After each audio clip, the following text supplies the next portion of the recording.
Hi guys, I'm Mădălina and I would like to present you one of my oldest friends.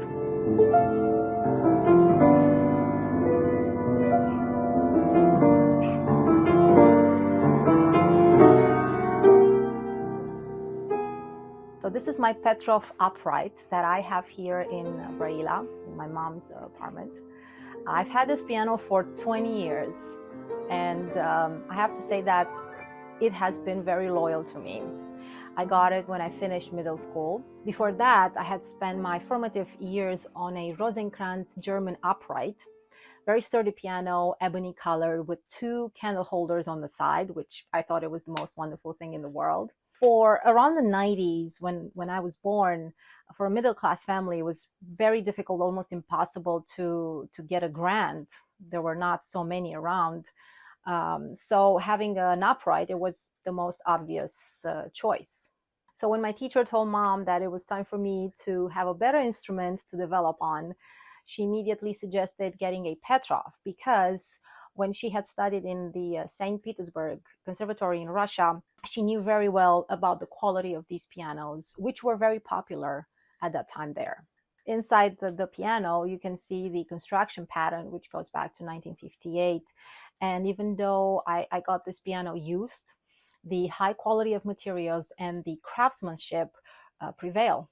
As I said, this piano helped me get through a lot of things. We've been through a lot together. It has known my teenage years. It has known probably the first years of my adulthood. And I haven't practiced on it seriously in more than a decade. And for that, it needs some serious tuning right now.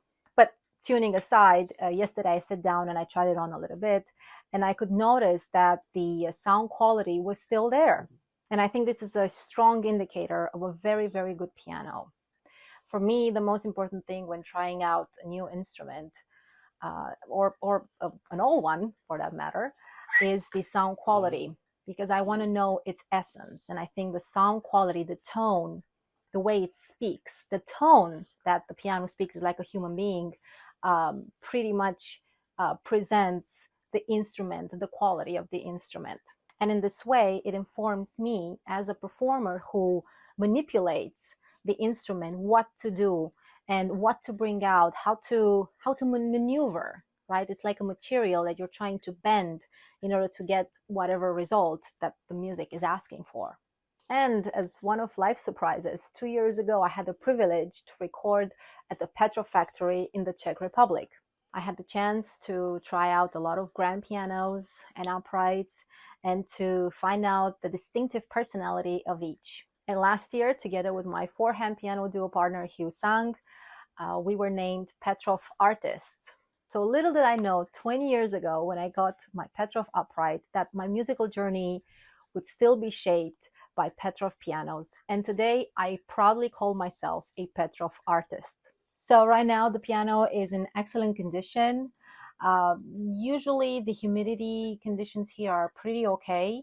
And throughout time, I remember that there were just a few strings that needed to be changed. But other than that, I had no other technical issues with it. One cool feature that most uprights have is the so-called middle pedal. The building schedule didn't allow me to go past 10 p.m. with my practice, and so I would depress the middle pedal, shift it slightly to the left, and so I would get an almost completely muted sound. It would still be enough for me to hear it, but then my neighbors would be happy and not disturbed. And in case you're wondering, this little blue heart here and the other one over there did not come with the piano. I put them on afterwards as a symbol of my love for the instrument.